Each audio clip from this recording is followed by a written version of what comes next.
এই দেখুন পুরোটাই কিন্তু খুব সুন্দর সেদ্ধ হয়ে গেছে, টমেটোগুলো কিন্তু দারুণ সেদ্ধ হয়েছে। নমস্কার বন্ধুরা, বনিস কিচেনে আপনাদের সকলকে স্বাগত। আজকে আমি আপনাদের সঙ্গে শেয়ার করব ওলকপি দিয়ে ভিন্ন স্বাদের দুর্দান্ত রেসিপি। আশা করছি এই রেসিপিটা আপনাদের ভীষণ ভালো লাগবে। দেখুন প্রথমে আমি দুটো ওলকপি ধুয়ে পরিষ্কার করে নিয়েছি, এবার গ্রেটারের সাহায্যে গ্রেট করে নেব। দেখুন একটা ওলকপি আমি খোসা ছাড়িয়ে পরিষ্কার জলে ধুয়ে নিয়েছি, এবার গ্রেটারের সাহায্যে গ্রেট করে নেব।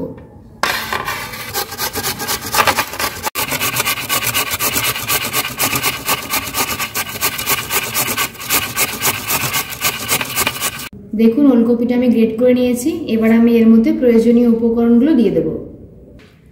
প্রথমে আমি এর মধ্যে দিয়ে দেবো একটা ডিম।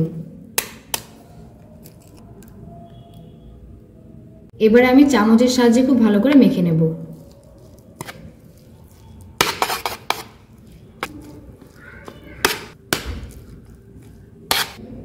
ডিম দিয়ে খুব ভালো করে মিশিয়ে নিয়েছি, এবারে দিয়ে দেবো প্রয়োজন মতো লবণ। এবার আমি এর উপরে দিয়ে দেবো অল্প করে আটা, অল্প অল্প করে দেবো আর মাখবো, একবারে কিন্তু বেশি দেবো না। দেখুন অল্প দিয়ে নিয়েছি, এবার আমি খুব ভালো করে একটু মিশিয়ে নিচ্ছি। ওপরের থেকে আমি আরো কিছুটা পরিমাণ আটা দিয়ে দেব। দিয়ে দেবো 2 চামচ পরিমাণ জল।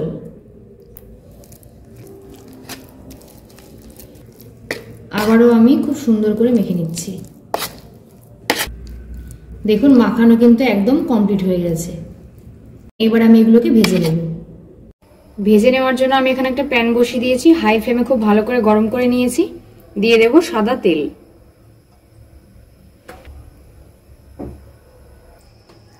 হাই ফ্লেমে তেলটা গরম করে নেওয়ার পর আমি গ্যাসের ফ্লেমটা মিডিয়ামে দিয়ে নিয়েছি। এবার আমি এই পুরটা উপর থেকে দিয়ে দেব। হাতের সাহায্যে খুব ভালো করে সব জায়গায় দিয়ে দেব। ঠিক যেভাবে আমরা পাটিসাপটা পিঠে ভাজি ঠিক সেইভাবে কিন্তু এই পুরটা আমি সব জায়গায় দিয়ে দেব। খুব পাতলা করে দেব।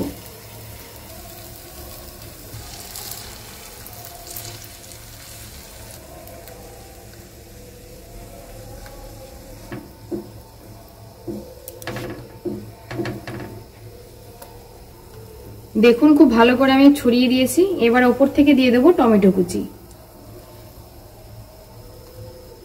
এখানে আমি একটা টমেটো এরকম ছোট ছোট একদম টুকরো করে দিয়ে দিচ্ছি। ওপর থেকে দিয়ে দিচ্ছি ধনেপাতা কুচি।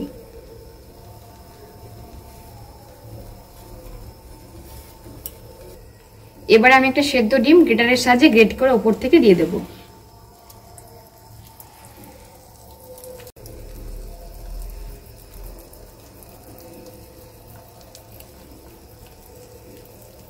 গ্যাসের ফ্লেমটা মিডিয়াম টু লোতে দিয়ে একটা ঢাকনা দিয়ে আমি ঢেকে রাখবো 4 থেকে 5 মিনিটের জন্য।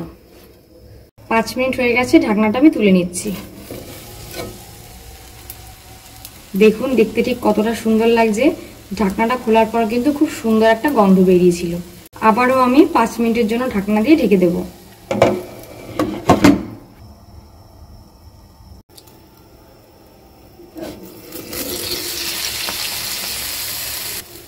দেখুন রেসিপি কিন্তু একদম কমপ্লিট হয়ে গেছে। এবার আমি গ্যাসের ফ্লেমটা অফ করে দিচ্ছি। এবারে আমি ঠান্ডা হওয়ার জন্য অপেক্ষা করব। ঠান্ডা হয়ে গেলে আমি আপনাদেরকে কেটে দেখাবো এটা ঠিক কতটা সফট হয়েছে এবং খেতে কিন্তু জাস্ট অসাধারণ। রেসিপিটা অনেকটাই ঠান্ডা হয়ে এসছে। আমি আপনাদেরকে চাকু দিয়ে এক টুকরো কেটে দেখাচ্ছি।